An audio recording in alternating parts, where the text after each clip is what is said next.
We're going to get now into the later part of Genesis. So we're skipping into the big stuff. And we're going right past Noah and the ark. Remember that part. We're going past Lot and the pillar of salt. We're going past the Tower of Babel. These are all really early stories. And as we look at them, we often say the really early stories like creation and the fall and Noah and a lot of those, Tower of Babel, are trying to explain the world, trying to explain how things are. So, for example, why are there so many languages in the world? Why do people speak so differently all over the world? There's a story called the Tower of Babel, where the first people are making this incredible tower. And God looks down in the story and says, wow, there is nothing these people can't do. We have to slow them down. And so they confuse their language, and they all start to speak in different languages, and then they spread out throughout the world. That's a story to explain why there's all these languages, really. But it's told in a biblical way. All right? So, we're gonna skip past those, and we're gonna talk about what we call the patriarchs. And the patriarchs are Abraham, Isaac, and Jacob. Now, that becomes really famous because God gives this promise to Abraham, and the promise continues through his descendants. Okay? And we're going to talk about that promise in just a little bit. But we call them the patriarchs, which literally means forefathers. So these three guys become the forefathers, and we're going to talk about that story today. There's going to be a lot of text I'm going to throw at you today. But I want you to learn that there's three forefathers, Abraham, Isaac, and Jacob. And even today, the people would say, I am a descendant of my father, Abraham, Isaac, and Jacob. Abraham, Isaac, and Jacob. That becomes really important. Say it with me. Abraham, Isaac, and Jacob. Okay? Those three forefathers become the whole basis for everything that moves forward in Judaism. All right? And even into Christianity, because Jesus was a Jew to start with. All right? It moves us in. So we would say these are our forefathers. These are the first three people in the descendants that received the promise, and the promise continues. All right? So that those patriarchs, that's really important. So I want us to get into the text here. And this is a lot of stuff. So it starts off in Genesis 12. So we've already skipped past Noah, we've skipped past Lot, we've skipped past the Tower of Babel, we're getting into Genesis 12, chapter 12. And it says, Now the Lord said to Abraham, Go from your country and your kindred and your father's house to the land that I will show you. So God literally chooses Abraham to be the one to start the promise, because he sees Abraham's heart, he sees he's a good man. And he says, go from your country and from your kindred, from your father's house to the land that I will show you. I will make you a great nation. So out of you, one person, I will make you a great nation. Would you ever think that your family could be a great nation eventually? You know, my family's pretty small, right? I don't know if any of you go to like family reunions and you have lots and lots of people. Anybody have that? Every so often you'll have a family that'll have like really a lot of descendants. But often families kind of get smaller. Mine's quite small. But Abraham, he's by himself. He's got himself and his wife Sarai. And by the way, do you notice his name? What's his name here? Is it Abraham? It's Abram. Abram. So his name is Abram here, and wait, it will change. And we'll talk about the change here. So his name is Abram originally, and his wife's name is what? Does it say there? Sarai. Okay? We would say Abraham and Sarah later, but right now, early, it's Sarai. Okay? So their names are different. If you guys are falling asleep on the floor, I need you to sit up. Okay? So if your heads go down, you've got to sit up. Now, so he says, I will make you a great nation. I will bless you and make your name great, and so that you will be a blessing. So why is he going to make him a great nation? So you will be a blessing. Okay? So God's got great things in store for Abram. I will bless those who bless you, and I will curse those who curse you. And in you, all the families of the earth shall bless. All the families of the earth shall be blessed. That's an incredible thing to say. So Abram went, as the Lord had told him, and Lot went with him. That's his nephew. Abraham was 75 years old, and he departed from Haran. Abraham took his wife Sarah and his brother's son Lot, and all the possessions that they had gathered, and the persons whom they had acquired in Haran. So they had lots of people with them, even servants. And they set forth to go to the land of Canaan. You ever heard of the land of Canaan?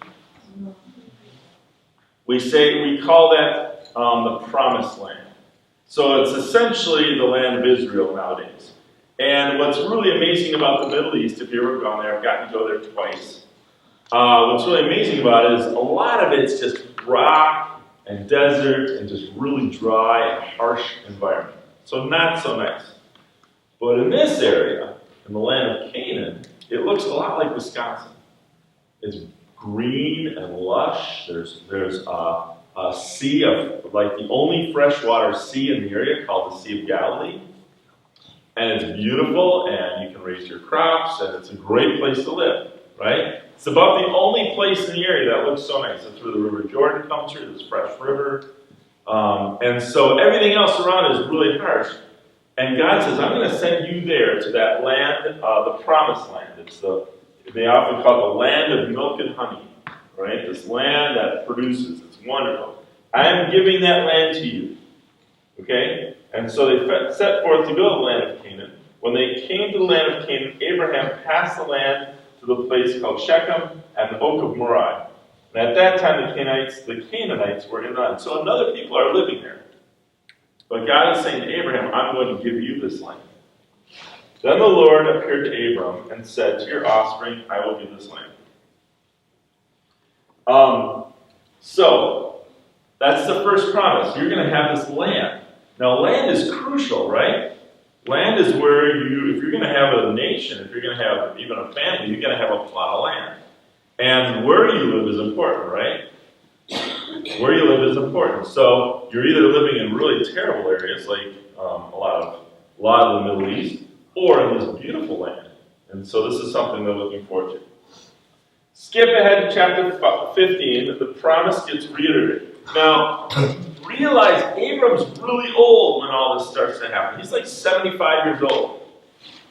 He doesn't have any kids.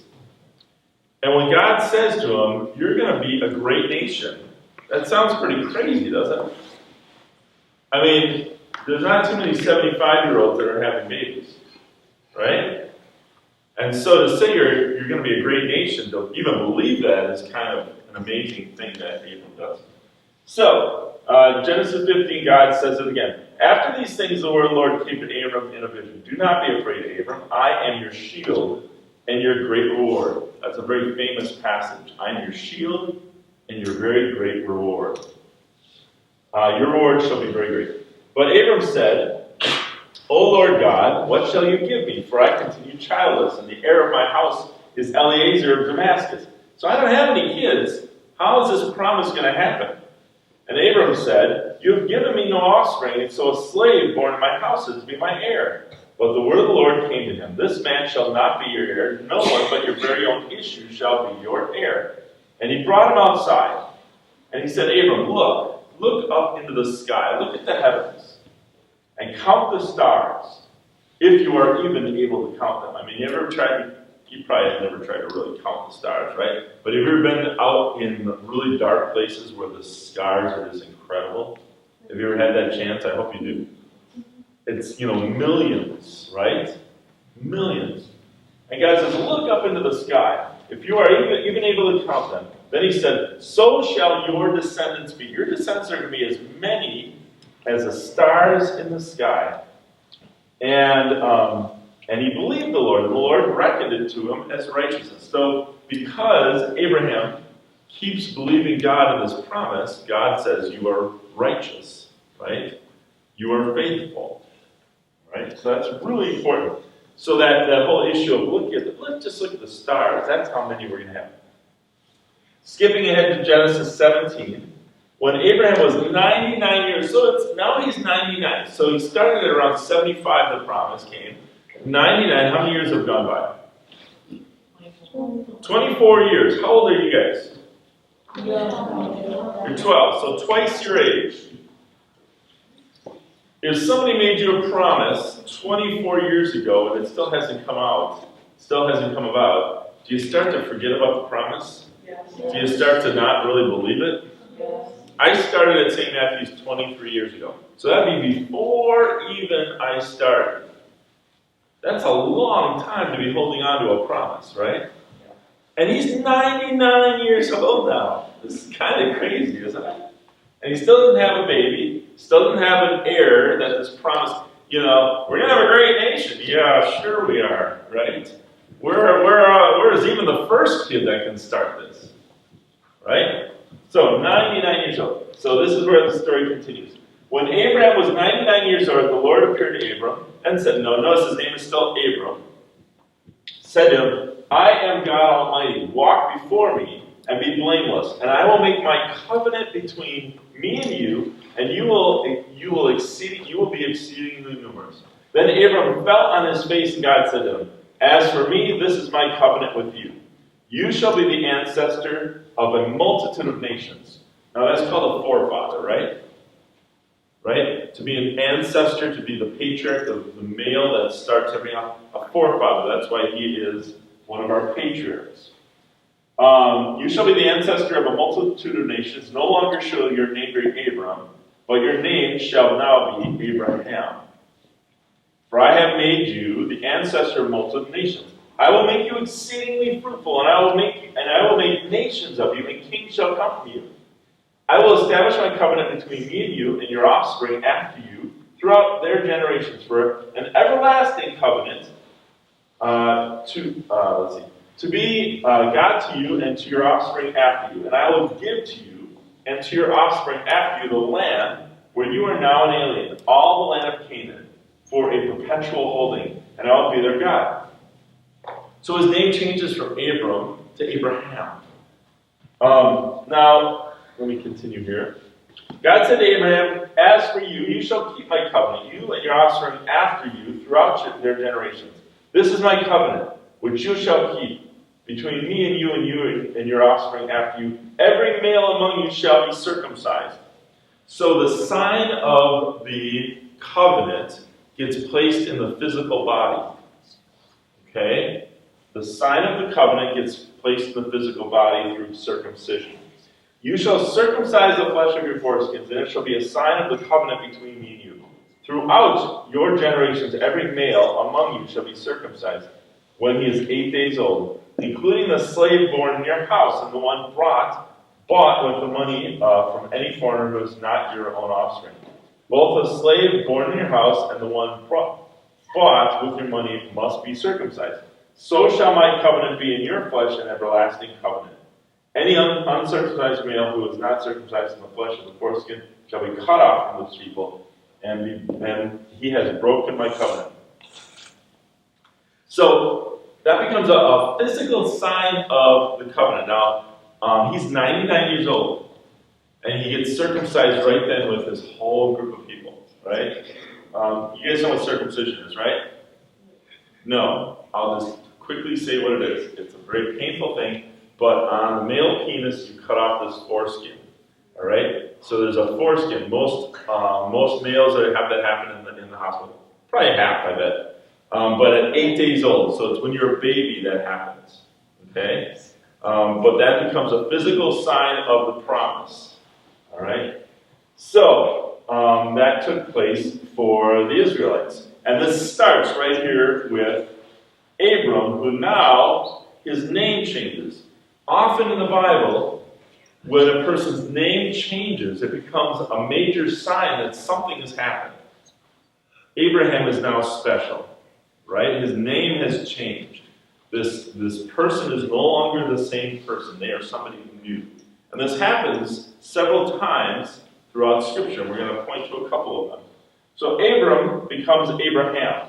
And then God said to Abraham, and your wife Sarai, you shall not call her Sarai, but Sarah. shall be her name. I will bless her, and moreover, I will give you a son by her. I will bless her, and she will give rise to nations. Kings of people shall come from her. Now, how old is she? She's 99 years old also. They're both really old.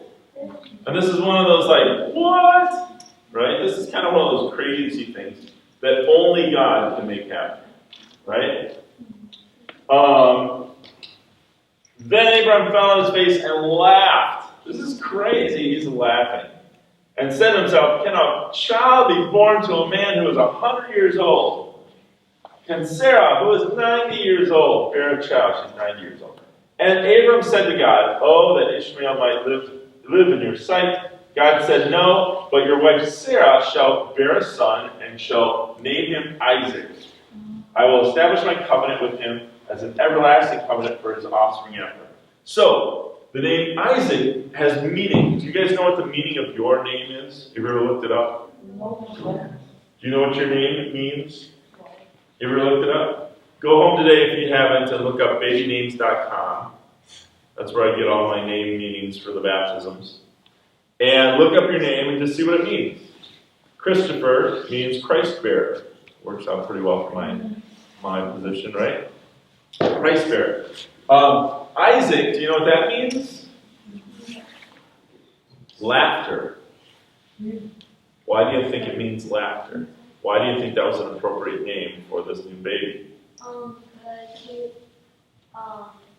like his dad, I guess was like Abram, he was like laughing about having like when God said, "Oh, great, you with a child," and like he was laughing about it. Right. So yes. So because when they heard the name Abram, when Abraham heard that he was going to have this baby, he laughed. And so that shall be the name of the child, laughter. Okay? All right, moving on.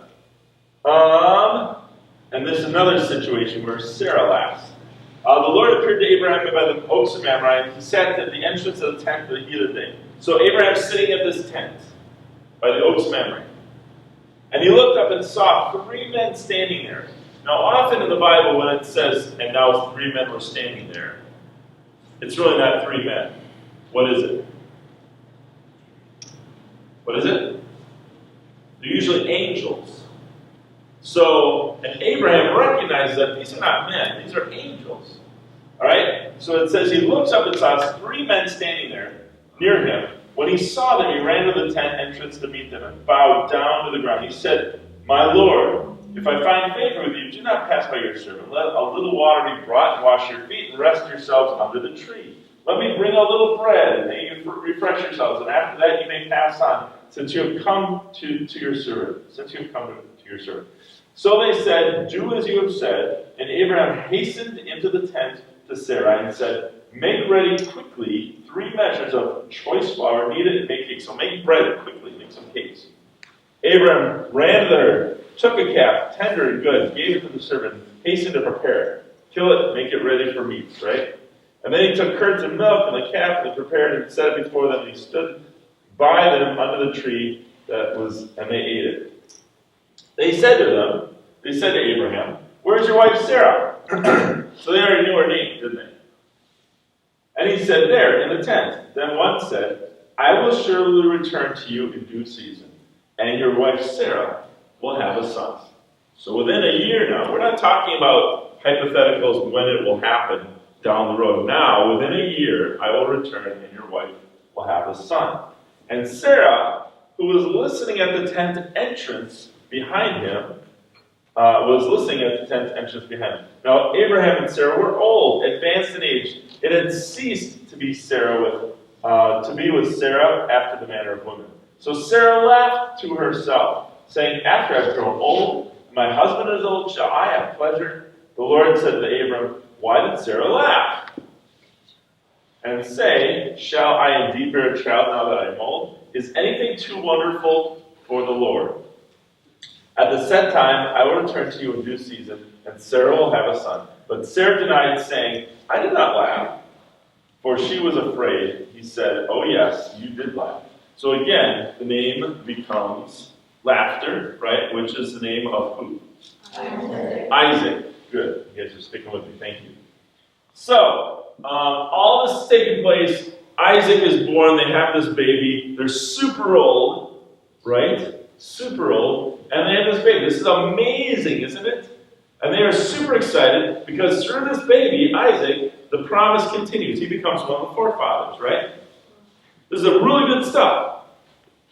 So then, when he's about your age, I think he's 12, something incredible happens. And this is one of those stories that's really difficult, really hard, because partly we don't understand it because it happened in a time when this kind of stuff took place, when child sacrifice took place.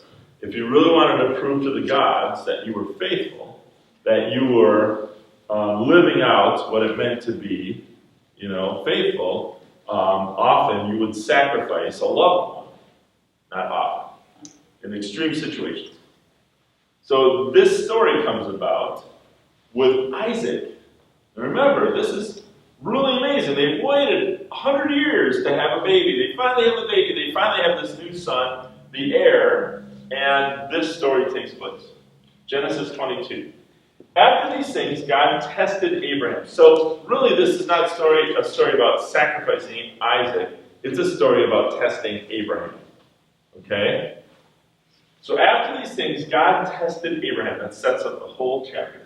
He said to him, Abraham, and he said, here I am. He said, take your son, your only son Isaac, whom you love, and go to the land of Moriah. Offer him there as a burnt offering on one of the mountains that I will show you. So Abraham rose early in the morning, saddled his donkey, took 2 of his young men with him, and his son Isaac. He cut the wood for the burnt offering, set out, went to the place in the distance that God had shown him. There's no question, there's no discussion with God about, what?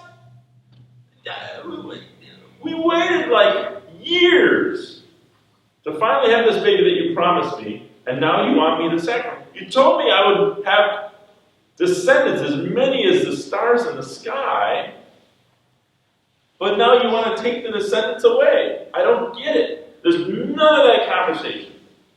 God says, go and do this. Abraham says, okay. And he starts preparing all the stuff. There's no questioning that this is wrong, right? All of us are going, what? Everybody reading this is kind of questioning it. On the 3rd day, Abraham looked up and saw the place from far away. Then Abraham said to the young men, you stay here with the donkey. The boy and I will go over there. We will worship, and then we will come back to you. Abraham took the wood for the burnt offering and laid it on his son Isaac on his shoulders. He himself carried the fire and the knife. So the 2 of them walked together. Isaac said to his father Abraham, Father, and he said to him, here I am, my son. He said, the fire and the wood are here, but where is the lamb for the burnt offering?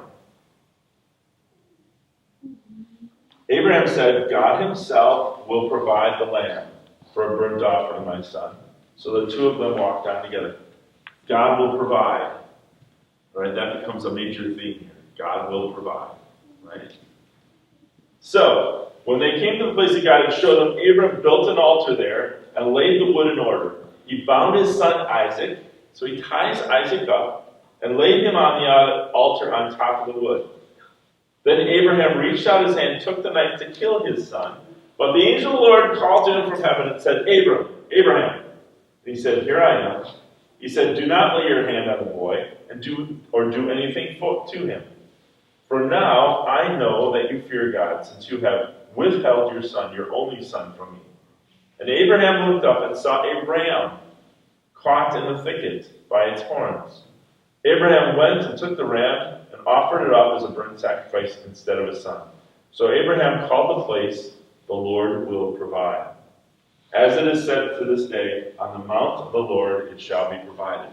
So this becomes a kind of a terrible story about this challenge, this test to Abraham, but how really Abraham was faithful, lived it out, and then how God provides a way out. All right, God will provide. So we have Abraham and Isaac; those are 2 of the patriarchs, right? Those are two of them, and then we're getting into our third patriarch. Who's that third patriarch? Jacob. All right. So here comes the story of Jacob. So,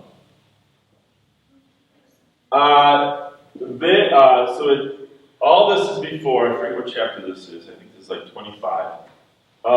These are the descendants of Isaac, Abraham's son. Abraham was the father of Isaac, and Isaac was 40 years old when he married Rebekah, daughter of Bethel, an Aramean, blah, blah, blah. Isaac prayed to the Lord for his wife because she was barren. And the Lord granted his prayer, and his wife Rebekah conceived. So she's going to have a baby. But not just one baby. It says the children struggled within her. And she said, if it is to be this way, why do I live? These babies are wrestling in my stomach. This is terrible, So she went to inquire of the Lord. The Lord said, why are these babies wrestling? And she's praying to God, and God says to her, 2 nations are in your womb, and 2 peoples born of you shall be divided. The one shall be stronger than the other, but the elder shall serve the younger. Okay? So this little prophetic prophet here. So when her time came to give birth was at hand, there were twins in her womb. The first came out red. All his body was like a hairy mantle. And they called him Esau. Now I said names mean something. What do you think Esau means? Red. Not just red. No, what was the second part of the part? Hair. Not mantle. What was all over his body? Hair. Hair. So Esau literally means hairy one. Great name, huh? Yeah. You're the hairy one. The wolf boy, right? Afterward, his brother comes out. But he was gripping Esau's ankle, right? His heel. He comes out literally as a baby holding onto his brother's heel. He must have really been going crazy in her womb. So he's holding onto his heel. And so they named him Jacob. What do you think Jacob means? What was it? Grabbing, ankle grabber. Right? Heel grabber. Which is also, so ankle grabber. So they named him Jacob. Isaac was 66 years old when they bore him. So Isaac is 66 years old when they finally have these two babies. Now, they're born really quickly. You could say they're born on the same day. One was born before the other. So right away, the older one becomes who? Esau, which means the hairy one. The second one is Jacob, the ankle grabber, right? So now, in the general rule of the day, though, whoever is older gets all the stuff. All right? When they inherit stuff in the end, the one who is oldest inherits everything. The one who is younger doesn't. So, kind of stinks, right, that he's born just seconds later. Because really, we're born at the same time. Can't we just split it? No. He was born first. He's the older brother, and Jacob is the younger brother. So we've got this hairy one, and we've got this very smooth-skinned one. The hairy one gets known as kind of the hunter, the rough and tumble, strong one. And the second one, Jacob, the ankle grabber, gets known as kind of the book reader, the one that stays in the house, the fine skin, much more refined. Okay, and that becomes kind of their understanding of who they were. So, moving into when they get older. So you have your birthright. This is that you get to say that you are the oldest, right? Once when Jacob was cooking stew. So Jacob's at home and he's cooking. He's doing all the stuff that you do at home.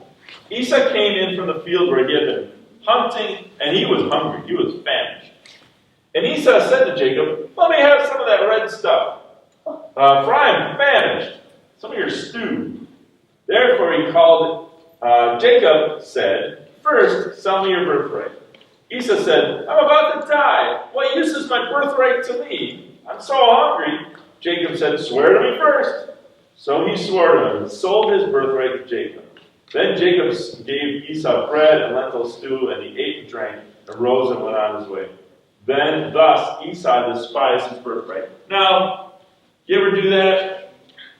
You're at school, you're really hungry, and your best friend at your table has like this awesome looking whatever, piece of cake or sandwich or something that you're just like, oh, I wish I could have some of that. And they're like, I'll give it to you, but you gotta give me your first car when you get a car. You're like, yeah, whatever. Sure, I'll give you my first car. And you're like, hey, here's your piece of cake, right?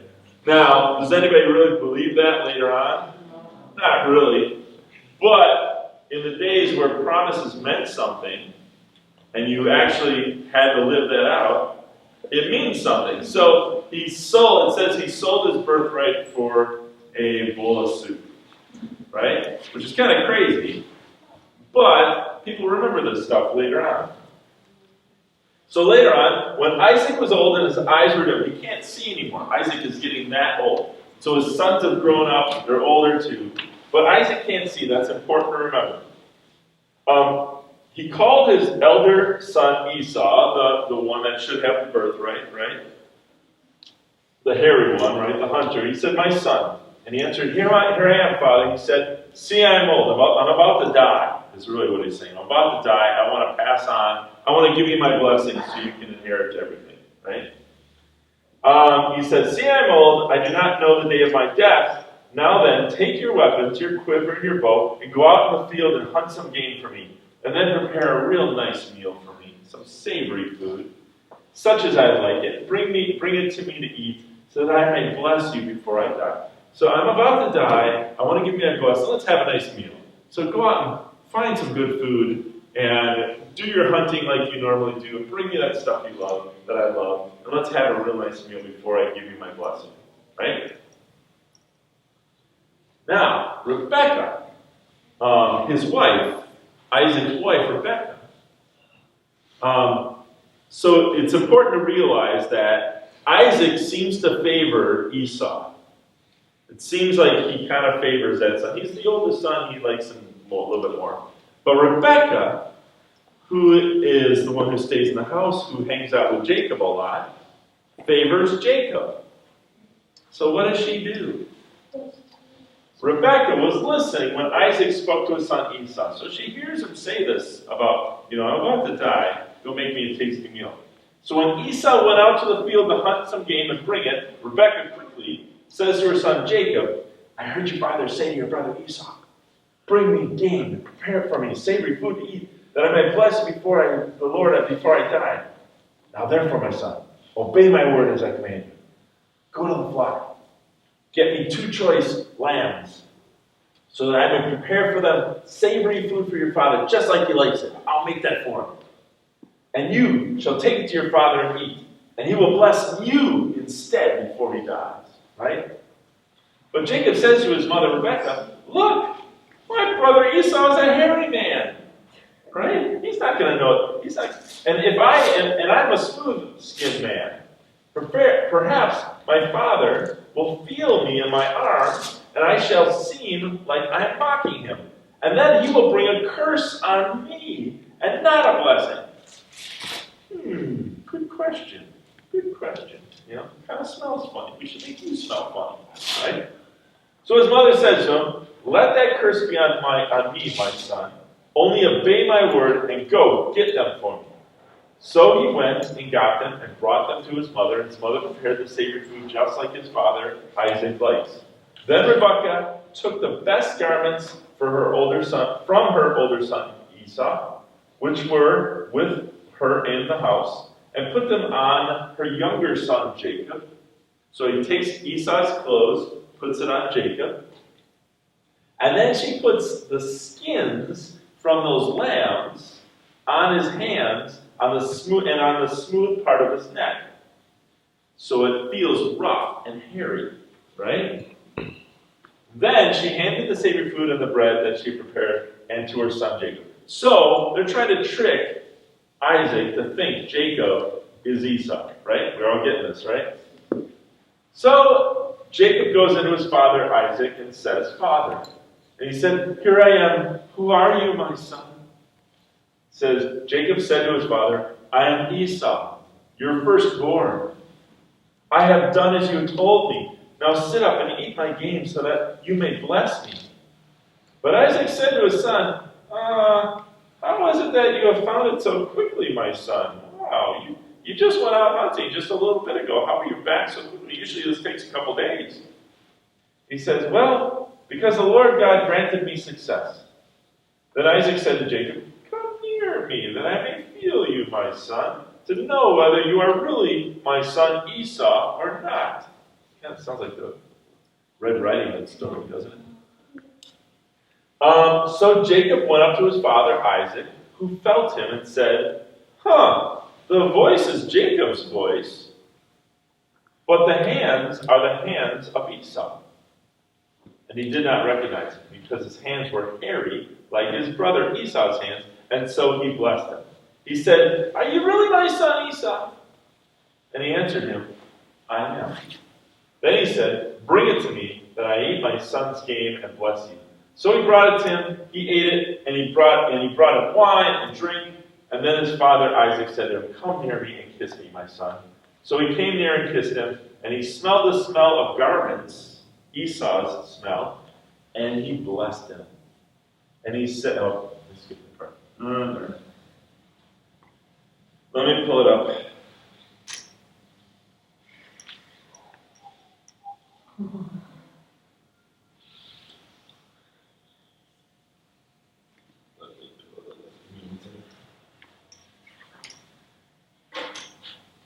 So,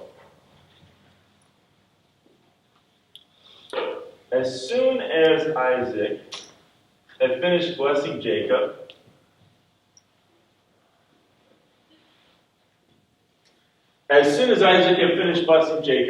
when Jacob had scarcely gone out from the presence of father Isaac, his brother Esau came in from hunting. Dun, dun, dun, dun. Do you think it's going to get really bad real soon? No. Do you think this story is going to get really nasty? No. Well, you'd be wrong if you said no. He also prepared savory food and brought it to his father. And he said, Hi, Father, sit up and eat your son's game so that you may bless me. But his father Isaac said to him, Who are you? And he answered, I'm your firstborn Esau. Then Isaac trembled violently, and he said, Who is it then that hunted game and brought it to me, and I ate it all before you came? And I blessed him. So Isaac is literally so upset he's trembling, right? Because he knows what he's done. He's given him he's given the blessing away. And now Esau is showing up, and he realizes he's been tricked. And yes, and blessed shall that person be.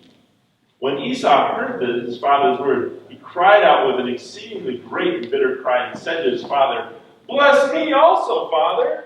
But he said, Your brother came deceitfully and has taken away your blessing.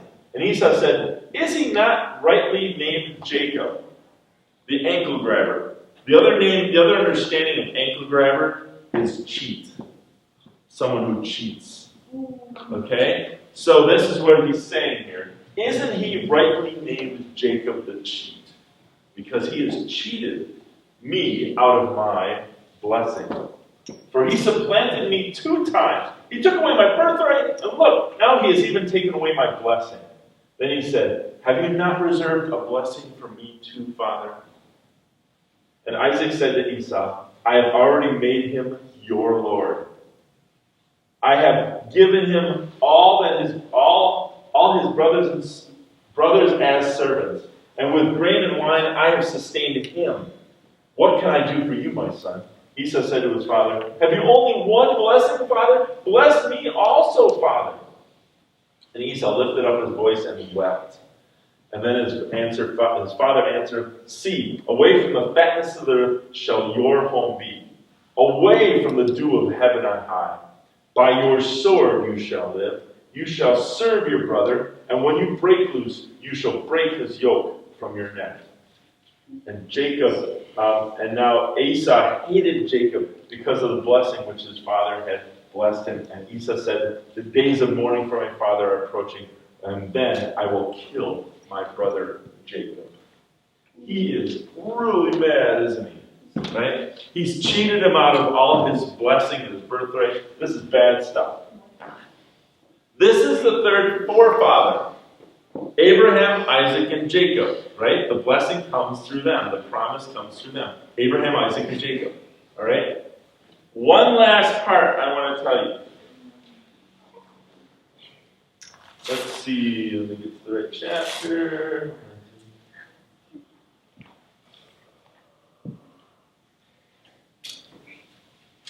So, Jacob essentially runs away. And he marries, and he gets as far away from Esau as he can, because he knows if his brother shows up, he's going to kill him. Right?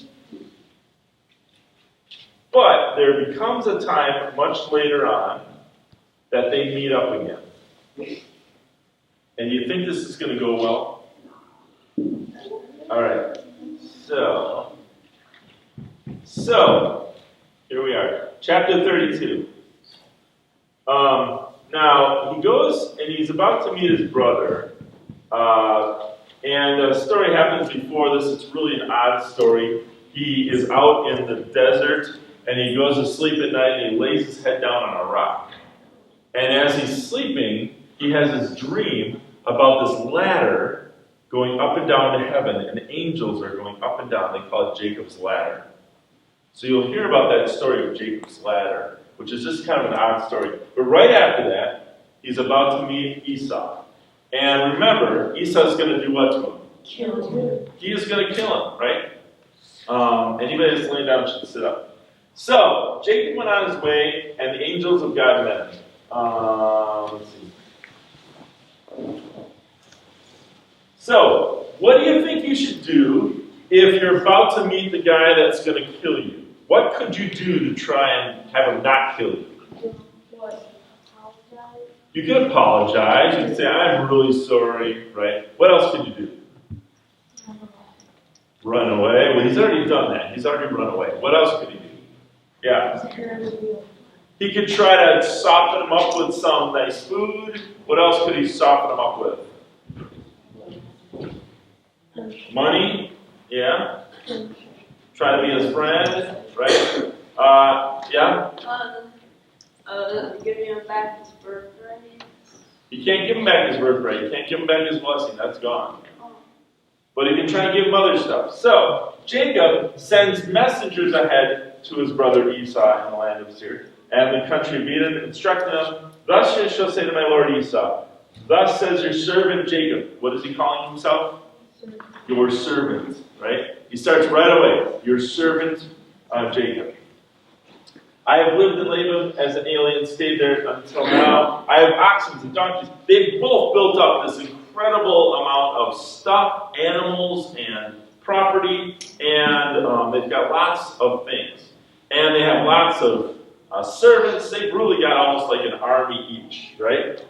But he says, your servants, I have oxen, donkeys, flocks, male and female slaves. I am sending them to you, my Lord, in order that you may find favor in my sight. I'm going to send you all my stuff. I want you, that you might find favor in me. He's trying to soften him up, right? Because he knows he's going to kill him, right? It's his brother. He's going to kill him. And so he sends these messengers ahead of himself. And he does this, and it says they send the messengers out to Jacob, and they come back with this answer. We came to your brother Esau, and he is coming to meet you. Does that sound good? And guess what? He's bringing 400 men with him. Does that sound good? No. If you were Jacob, like, oh, great, he's bringing his army. Then Jacob was greatly afraid and distressed, and he divided the people that were with him, and the flocks and the herds and the camels into two companies, thinking, if Esau comes to the one company and destroys it, then at least the other company will escape and be okay. So he divides up his stuff because he's thinking, well, somebody has to survive, and we'll see which one he comes for. So Jacob said, O God, my O God, my father Abraham, and God, O God of my father Abraham, and God of my father Isaac, O Lord, who has said to me, return to your country and your kindred, and I will do you good. I am not worthy of the least of all the steadfast love, the faithfulness. So, he says all these things. He spends the night there. And what he starts doing is he starts sending waves to his brother to soften him up, right? Sending all these gifts ahead of him. And when all the people have left and he's by himself, he's at this ford of the Jabbok, this place that's they call Peniel. And he sleeps there. That same night he got up and took 2 of his wives and 2 maids and his 11 children and crossed the ford of the Jabbok. He took them and sent them ahead across the stream, and likewise everything he had. And Jacob was left alone. So he's there alone at this special place. And remember how I said earlier, whenever it says, and a man showed up or a men showed up, it says here, a man, and he wrestled a man, and a man wrestled with him until daybreak. Who do you think this man is? Yeah. It's an angel. Or you could say the Lord. So it's a representative of God. And he's wrestling with this angel. Now this is really important. He wrestles with him. And as daybreak happens, when the man saw that he did not prevail against Jacob, he struck him on the hip socket, and Jacob's hip was put out of joint as he wrestled with him. And then the angel said to Jacob, let me go, for the day is breaking. And Jacob said, I will not let you go unless you bless me. So he said to them, what is your name? And he said, Jacob. And then the man said, you are no longer Jacob. You will no longer be called Jacob. Remember how we talked about names changing? Here's where Jacob's name changes. You will no longer be called Jacob, but instead Israel. Your name will now be Israel. For you have striven, wrestled with God, and with humans, and have prevailed. Then Jacob asked him, please tell me your name. But he said, why is it that you ask my name? And there he blessed him. And so Jacob called the place Peniel, saying, for I have seen God face to face, and yet my life is preserved.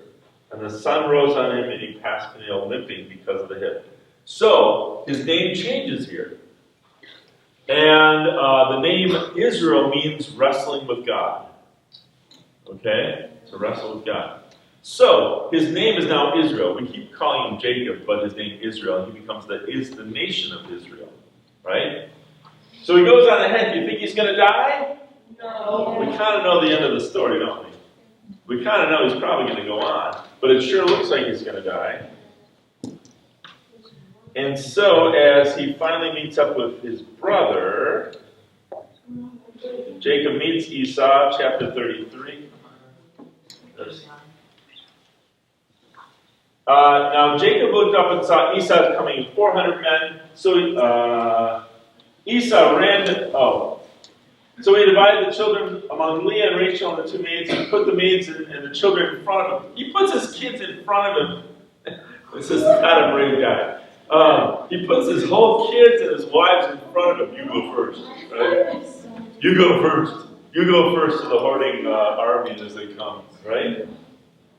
And he's last of all. He himself went on ahead, bowing himself down to the ground 7 times until he came to his brother Esau. So he sees his brother far away. The whole time he goes all the way down. 7 times. He keeps showing them, I'm your servant, I'm not worthy, right? And when he finally gets up to Esau, Esau runs up to meet him and embraces him and fell on his neck and kissed him, and they wept. Is this what he thought he was going to do? No. No. Instead, he does the right thing. He does the nice thing, right? Completely the opposite. And when Esau looked up and saw the women and the children, he said, who are these with you? Jacob said, the children whom God has graciously given your servant. Then the maids drew near, and they and their children bowed down. Leah likewise and her children drew near and bowed down. And finally Joseph and Rachel bowed down, and they all bowed down. And Esau said, what do you mean by all this company then? Why were you doing all this? You think I was going to kill you or something? Yeah. Leah likewise. Okay. So it's a good meeting. All right. And then Esau said, let us journey on our way, and I will go alongside you. So Esau treats him as a loving brother, right? Despite they've both done well, they've moved on, he's forgotten the whole problem. They've both been blessed. So that's a big part of the story. Now, the other thing I really want you to know out of Jacob is how many sons does he have? 11. He doesn't have 11. He has what's a good church number? 12, right? He has 12 sons. All right, and they now become. They continue to have more and more kids, so the promise starts to really come about, right? One of the sons is that famous story. Do you guys know the story of Joseph? Did you guys ever hear the Joseph and the Amazing Technicolor Dreamcoat? Andrew Lloyd Webber, that famous play. I'm not going to tell the whole story now, but it ends Genesis. The whole book of Genesis ends with Joseph, and essentially, Jacob has 12 sons. Joseph is his favorite, and he even gives him this special coat, this beautiful coat, and all his other brothers are jealous of him, right? Let me tell the story next time at our next lesson. But it ends the book of Genesis. But the main parts I really want us to get are the last part of that we have patriarchs, right? And who are the patriarchs again? Abraham, Isaac, and Jacob. Okay? That becomes crucial for us. Abraham, Isaac, and Jacob. Abraham, Isaac, and Jacob. Their names all mean something special. Abraham becomes the sign of the covenant. Isaac means what? That's Jacob. Laughter, because they all laughed because they were sold, they couldn't believe it. And then Jacob, who is the ankle grabber that cheats his brother Esau, means what? Hairy one. Okay. So, but these are our forefathers. These are the three forefathers, and after that, everyone else is part of the promise and the descendants, and they continue on. All right? And that's the book of Genesis. Now, this is important stuff because it lays foundations for the whole nation of Israel coming up. All right? Is that enough? Yes. Okay.